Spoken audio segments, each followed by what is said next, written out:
ito po kasi napag-iwanan na po tayo, no? Napag-iwanan na Caloocan, umasenso na yung Valenzuela, pumili sila ng bago, kaya naramdaman nila yung pagbabago. Yung Pasig, pumili sila ng bago, naramdaman nila yung pagbabago. Pati Manila, ganun din, no? Dito po, sa Caloocan na lang, palagi tayong pumipili ng luma. Kaya po, walang nagbabago. Kaya ito po, no, sa mga darating na panahon, ilalahad po namin ang ating mga programa para po sa inyo.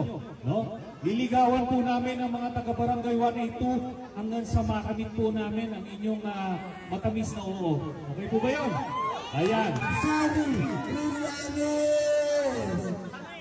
at syempre, binabati ko na rin po nasa likod. Happy birthday po. Kung ano meron ganap. At syempre, pasalamatan din natin. Palakpakan nyo, Barangay 182, ang Magdalo Party List!